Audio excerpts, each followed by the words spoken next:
Hello students, welcome to yes online tuition. Yes online tuition में आपका हार्दिक स्वागत और अभिनंदन करते हैं। आपका टाइम न वेस्ट करते हैं हम लोग डायरेक्ट बात करेंगे एनसीईआरटी क्लास 10 कक्षा 10 के विज्ञान साइंस के लिए। बिल्कुल इंग्लिश हिंदी पूरा कंबाइंड मिक्स करके पढ़ेंगे। जैसे आज का चैप्टर रहेगा आपका चैप्टर 4, कार्बन और उसके यौगिक या कार्बन एंड इट्स कंपाउंड्स। चलिए बात कर लेते हैं, कार्बन से स्टार्ट करते हैं।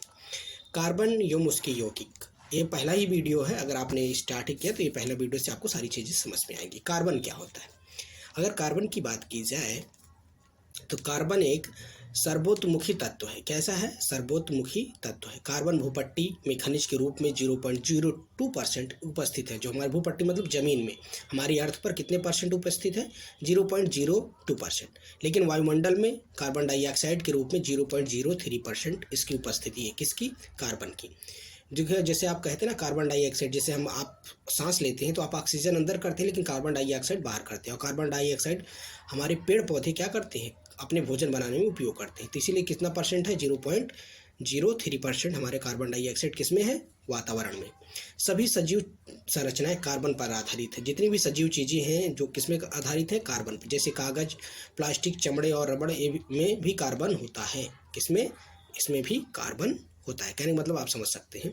तो कार्बन क्या है इसके बाद ये समझ में आपको आया होगा। चलिए नेक्स्ट बात करते हैं कार्बन और उसके क्या परिचय है, इसके बारे में बात करेंगे। कार्बन का परिचय। कार्बन क्या है? एक अधातु है। धातु नहीं है, एक मेटल नहीं है, एक नॉन मेटल है। इसके पहले हमने पहले वाले चैप्टर में डिस्कस किया था मेटल और नॉन मेटल। नहीं देखा तो आप जाके उसकी वीडियो में देखें, प्लेलिस्ट में जाएंगे तो आपको सारी वीडियो सीक्वेंस से मिल जाएगी। तो क्या है? कार्बन एक अधातु है। इसका रासायनिक प्रतीक और चिन्ह जिसे कहते हैं, कैसे रिप्रेजेंट किया जाता है? तो सी से, कैपिटल सी से। इसका परमाणु क्रमांक कितना होता है? 6। जो पीरियोडिक टेबल में आप जाएंगे तो इसका परमाणु क्रमांक कितना होता है? 6। प्रकृति रूप में इसमें समस्थानिक की संख्या 3 है। इसके समस्थानिक कितने हैं? जैसे समस्थानिक मतलब समान रूप से 3 तरह से पाए। जैसे कार्बन 12 मतलब कार्बन 12, कार्बन 13, कार्बन 14 इसके समस्थानिक है। तथा इसका इलेक्ट्रॉनिक विन्यास जिसे कहते हैं इलेक्ट्रॉनिक कॉन्फ़िगरेशन करता हो 2 और 4, तथा यह संयोजकता भी 4 होती है और इसे चतुर्संयोजक भी कहते हैं। अब हम बात करेंगे कार्बन के एटम्स। कार्बन में कितने एटम्स होते हैं? जैसे कार्बन में 6 प्रोटॉन और 6 न्यूट्रॉन होते हैं, क्योंकि उसी आधार पर इसका एटॉमिक नंबर डिफाइन किया गया है। तो अब हम थोड़ा बात कर लेते हैं कि इलेक्ट्रॉन, प्रोटॉन और न्यूट्रॉन क्या है। देखेंगे जो न्यूक्लियस है, सेंटर वाला पार्ट आप देखेंगे, जैसे चित्र में आप देख रहे होंगे, सेंटर वाले पार्ट में हमेशा पॉजिटिव चार्ज होगा और कुछ न्यूट्रॉन्स होंगे। तो 6 प्रोटॉन्स होंगे और 6 न्यूट्रॉन्स होंगे। उसके और भी जो सेल होंगी, जो कक्ष होंगे, उसमें इलेक्ट्रॉन नाभिक में चारों ओर क्या करेंगे? चक्कर लगाएंगे। तो जो निगेटिव पार्टिकल्स है या निगेटिव चार्ज आपको दिख रहा है वो इलेक्ट्रॉन है, जो पॉजिटिव चार्ज है वो प्रोटॉन है, और जिस पे कोई चार्ज नहीं वो क्या है? न्यूट्रॉन है। आपका सबका तीनों कलर अलग अलग है, उससे भी आप समझ सकते हैं। अब आपसे यहाँ पर पूछा जाएगा ऑब्जेक्टिव में कि इलेक्ट्रॉन की खोज किसने की थी? तो इलेक्ट्रॉन की खोज किसने की थी? जे थॉमसन ने। दूसरा पूछा जाएगा कि प्रोटॉन की खोज किसने की थी? प्रोटॉन की खोज रदरफोर्ड, कहीं कहीं आपको गोल्डस्टीन भी देखने को मिलेगा। तो किसने किया था? रदरफोर्ड एंड गोल्डस्टीन ने। उसके बाद न्यूट्रॉन की खोज किसने किया था? तो न्यूट्रॉन की खोज चैडविक ने किया था। तो इलेक्ट्रॉन, प्रोटॉन और न्यूट्रॉन, इसको भी डिटेल में हम लोग पढ़ेंगे, लेकिन अभी तक इतना जान लीजिए। अब हम बात करेंगे कार्बन के अपरूप। कार्बन के अपरूप, कार्बन के अपर रूप। तो कार्बन के 3 रूप है, अपर रूप होते हैं, जैसे हीरा, ग्रेफाइट और फ्लोरीन। तो हीरा जिसे आप डायमंड कहते हैं, ग्रेफाइट को ग्रेफाइट और फ्लोरीन को फ्लोरीन ही कहते हैं। इसके क्या है? एक कार्बन के 3 अपरूप होते हैं, याद रखना है। कितने होते हैं? 3। इसको भी डिटेल में पढ़ेंगे, इसका स्ट्रक्चर कैसे होता है, अपरूप क्या होते हैं, इस भी सारी चीज़ों को हम लोग डिस्कस करेंगे। तो आप कार्बन के बारे में देख लिया, कार्बन क्या होता है। कार्बन के एटॉमिक नंबर भी देख लिया, 6 होता है। उसका संयोजकता कितनी होती है? 4 होती है, क्योंकि इलेक्ट्रॉनिक विन्यास कितना होता है? 2 और 4। चलिए हम लोग बात कर लेते हैं कार्बन और उसके अपरूपक में इसकी डिफिनीशन क्या हो सकती है। देखिए कार्बन के अपरूपक ग्रेफाइट, हीरा और फ्लोरीन। अपरूपक क्या होता है? जब किसी तत्व के विभिन्न रूप जिनके भौतिक गुण तो अलग अलग होते हैं परंतु रासायनिक गुण क्या होते हैं? समान होते हैं, उसे हम क्या कहते हैं? अपरूपक कहते हैं। अगर इसकी डिफिनेशन लिखने किया जाए कि कार्बन के अपरूपक क्या है तो इसके ऐसे लिखेंगे भी। देखिए आप पेन पेपर लेके बैठ जाए, पूरा नोट्स बनाते रहे तो एक आपकी प्रॉपर नोट्स भी बन जाएगी और आपको बिल्कुल बोर्ड में एकदम डिट्टो ऐसे आंसर मिलेंगे। क्या है अपरूप? किसी तत्व के विभिन्न रूप जिनके भौतिक गुण अलग अलग हों और परंतु रासायनिक गुण क्या हों? समान हो उसे हम क्या कहते हैं, अपरूपक कहते हैं। कार्बन के 3 अपरूपक अच्छी तरह ज्ञात हैं, जो भी हैं ग्रेफाइट, हीरा और फुलरीन। इसी को हम मिनिस्टर फुलरीन कहते हैं। अब ये हेडिंग रखिए आप, ग्रेफाइट, पहला नंबर आपका है ग्रेफाइट। प्रत्येक कार्बन अणु 3 अन्य कार्बन अणुओं के उसी तल में बने होते हैं, जिसे षष्ठकोणीय व्यूह मिलता है। इनमें से एक आबद्ध द्विआबद्ध होता है। इस प्रकार कार्बन की संयोजकता संतुष्ट हो जाती है। ग्रेफाइट विद्युत का एक बहुत ही अच्छा सुचालक है, जबकि अन्य धातुएं सुचालक नहीं होते हैं। ग्रेफाइट क्या है, अधातु है, लेकिन यह विद्युत का क्या है, सुचालक है। सुचालक मतलब है जिसमें करंट फ्लो हो सके, जिसमें धारा प्रवाहित हो सके। तो ग्रेफाइट में क्या होगा, धारा प्रवाहित होगी। तो कहने का मतलब है प्रत्येक कार्बन के अणु 3 अन्य कार्बन अणुओं में से उसी तल में, जब सेम तल होता है। चलिए इसका स्ट्रक्चर आप देखेंगे, देखिए स्ट्रक्चर है, तो 3 इसी में देखेंगे ग्रेफाइट की संरचना। इसी के अणु जैसे स्ट्रक्चर बनता है, जो जैसे बेंजीन की तरह, इसमें कार्बन के अप्रूप कार्बन जुड़ते जा रहे हैं। कार्बन जब जुड़ रहे हैं तो इसकी संरचना समान हो रही है। इसी तरह आपको संरचना देखने को मिलेगी किसकी भी, डायमंड की भी, और इसी तरह फ्लोरीन की। तो कहने का मतलब इनकी संरचना क्या है, भौतिक गुण तो अलग होते हैं, लेकिन रासायनिक गुण क्या होते हैं, समान होते हैं। अब हम बात करेंगे डायमंड की। डायमंड क्या है, हीरा जिसे कहते हैं। प्रत्येक कार्बन परमाणु कार्बन के अन्य 4 परमाणुओं से जुड़े थे। देखो उसमें 3 था, इसमें कितने हैं, 4 है। एक जुड़कर एक एक कठोर 3 विषम विमाओं वाला संरचना बनाता है। हीरा अब तक का ज्ञात सर्वाधिक कठोर पदार्थ है। हीरा क्या है, सबसे कठोर क्या होती है, पदार्थ होता है या धातु होती है, अधातु होती है। हीरा अब तक का सबसे सर्वाधिक कठोर पदार्थ है, जबकि ग्रेफाइट चिकना तथा फिसलनशील होता है। शुद्ध कार्बन में अत्यधिक उच्च दाब और ताप पर हीरे को संश्लेषित किया जाता है, संश्लेषित किया जा सकता है। संश्लेषित हीरे के आकार को छोटे होते हैं, लेकिन अन्यथा ये प्राकृतिक हीरों के अभेदनीय होते हैं। कहने का मतलब हीरा क्या है, हीरा एक ऐसा कार्बन का, देखिए सब किससे बना होता है, सब कार्बन से ही मिल होते हैं। अगर आपसे पूछा क्या है हीरा किसके प्रतिरूप है, तो कार्बन के। प्रतिरूप मतलब होता है जिसके भौतिक गुण तो भिन्न भिन्न होते हैं, लेकिन केमिकल संरचना या केमिकल गुण समान होते हैं। और किससे बना होता है, कार्बन से। और सबसे कठोर धातु मान सकते हैं, सबसे कठोर होता है। सबसे कठोर पदार्थ अगर पूछा जाए कि सबसे कठोर पदार्थ कौन है, तो हीरा। ठीक है, ये ठोस जैसे कांच को काटने के लिए डायमंड का भी प्रयोग किया जाता है। इसकी स्ट्रक्चर देखते थे, इसका स्ट्रक्चर कैसा होता है, ज्यामितीय संरचना कैसी होती है। देखिए ज्यामितीय संरचना, देखिए इसी तरह कार्बन से ये जुड़ के बना होते हैं। देखिए बहुत सारे कार्बन इसके साथ जुड़ के एक कठोर स्ट्रक्चर का निर्माण करते हैं। तो ये कार्बन का स्ट्रक्चर है। आपको चित्र में डायरेक्ट देखिए, जो जितने भी पॉइंट दिखाए जा रहे हैं इसमें कार्बन जुड़े, और कार्बन जुड़ के किसका निर्माण करते हैं, एक हीरे का। हीरे किसका रूप है, प्रतिरूप है कार्बन का। अगर पूछा जाए हीरा किसका प्रतिरूप है, तो कार्बन का। और सबसे कठोर पदार्थ होता है क्या, हीरा। लिखना भी है तो आप जो डिफिनीशन है, प्रॉपर डिफिनीशन आपको लिखनी रहेगी। ये देखिए एनसीईआरटी की आप बुक उठाएंगे, सारी चीज़ें आपको डिट्टो ऐसे मिलेंगी, और सेम टू सेम आपको सारी चीज़ें स्पष्ट समझ में आएंगी। अब हम बात करेंगे नेक्स्ट अप्रूव क्या था, फ्लोरीन। फ्लोरीन क्या होता है इसके बारे में बात करेंगे। तो देखिए फ्लोरीन कार्बन अपरूपक का एक अन्य वर्ग है। सबसे पहले कार्बन 60 की पहचान की गई थी। किसकी में, कार्बन 60 की, जिसमें कार्बन परमाणु फुटबॉल के रूप में विस्थापित होते थे।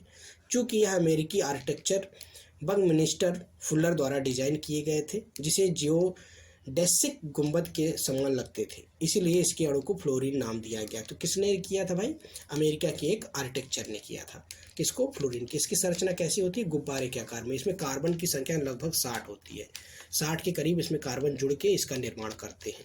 तो देखिए सब में उनका केमिकल गुण आपको देखने को समान, बहुत सारे कार्बन जुड़ के बने होते हैं। कार्बन मतलब है एक साथ इनके स्ट्रक्चर, जैसे फुटबॉल देखे होंगे ना, बॉल की आकृति का इसकी संरचना होती है। आई होप आपके पॉइंट समझ में आए होंगे। कैसी ये संरचना होती है, बॉल के आकार की। किसमें कार्बन की पहचान, कार्बन 60 की। और इसकी संरचना भी हम आपको दिखाएंगे। किसने किया था इसकी खोज के बारे में, अमेरिकी आर्किटेक्चर ने, जिसे फुल्लर नाम था, इसलिए उन्हीं के अपने नाम पर फुलरिन हो गया। देखिए इसकी संरचना, चलिए आपको दिखाते हैं। ये देखिए ऐसे बॉल की संरचना, इसमें कार्बन जुड़े होते हैं, कार्बन 60 जुड़े होते हैं। कितने कार्बनों की संख्या होती है, 60। इसी तरह जुड़े होते हैं, फुटबॉल का निर्माण करते हैं। इसीलिए इनको क्या होता है, कहा जाता है कार्बन के अपरूपक कहा जाता है। मतलब अपरूप उसी के समान इनका व्यवहार होता है कार्बन की तरह। कई बहुत सारे कार्बन का मिलके इसका निर्माण करते हैं। तो आपको जब लिखने की आ जाए, देखिए स्ट्रक्चर बनाने के लिए तो नहीं आएगा, मगर आपको समझाने के लिए स्ट्रक्चर दिखा रहे हैं। तो आइए इस स्ट्रक्चर जब आप देखेंगे, इसकी संरचना देखेंगे तो आपको समझ में आएगा। इसके बाद हम बात करेंगे केमिकल रिएक्शन, रासायनिक अभिक्रिया क्या है। चलिए, रासायनिक बंध, केमिकल बॉन्ड। रासायनिक बंध क्या होता है? किसी यौगिक के तत्व में 2, 3, 8, 1 को वह परमाणुओं के बीच लगने वाले बल से बनने वाले आबंध को रासायनिक बंध कहते हैं। मतलब जैसे कि किसी भी रासायनिक बंध क्या होता है, जब किसी परमाणुओं के आयनों से, जो आयन होते हैं उनके बीच में जो बॉन्ड क्रिएट होता है, जो रासायनिक बंध बनता है, उसे हम क्या कहते हैं? रासायनिक बंध कहते हैं या आबंध कहते हैं। रासायनिक आबंध 2 प्रकार के होते हैं। कौन कौन से? आयनिक बंध और सहसंयोजक बंध या संयोजक बंध। आयनिक बंध और संयोजक बंध जिसे कहते हैं आयनिक बॉन्ड और कोवलेंट बॉन्ड। कितने प्रकार के होते हैं? 2 बॉन्ड। मतलब कहने का मतलब आप समझिए कि अगर पहले पूछा जाए कि रासायनिक बंध क्या है, केमिकल बॉन्ड्स क्या होता है, जब कोई यौगिक के वह परमाणु के बीच लगने वाले बल के कारण उनके बीच में एक बॉन्ड बनता है, तो उसे हम क्या कहते हैं? रासायनिक बंध कहते हैं। रासायनिक बंध कितने होते हैं? रासायनिक बंध 2 प्रकार के होते हैं। पहला है आयनिक बंध। आयनिक बंध हिंदी में भी आयनिक बॉन्ड बोलते हैं। आयनिक बॉन्ड वह आबंध जो इलेक्ट्रॉन को पूर्णतः स्थानांतरण के द्वारा होते हैं, उसे हम आयनिक बॉन्ड कहते हैं। जैसे Na+Cl। जैसे मान लीजिए आपके पास कैसे स्थानांतरण मतलब होता है? दे देना, ट्रांसफ़र कर देना। जैसे मान लीजिए आपके पास किसी के पास 19 रुपया हो और मान लीजिए आपके पास 11 रुपया है और आपके दोस्त के पास 19 रुपया है, लेकिन आपके पास पूर्ण संख्या नहीं है। अगर आप 1 रुपया उसको दे दें अपने दोस्त को, तो उसके पास कितना हो जाएगा? 20 रुपये, आपके पास 10 रुपये। तो आप क्या हो, दोनों के पास इवन नंबर हो गई। तो इसी तरह क्या किया आपने? स्थानांतरण कर दिया। तो जैसे सोडियम के पास 11 है, क्लोरीन के पास कितना है? 17 है। तो इसके आउटर मोस्ट में कितने इलेक्ट्रॉन की ज़रूरत होती है? 2 और 8। तो एक आयन किसके पास ज़्यादा है? सोडियम के पास।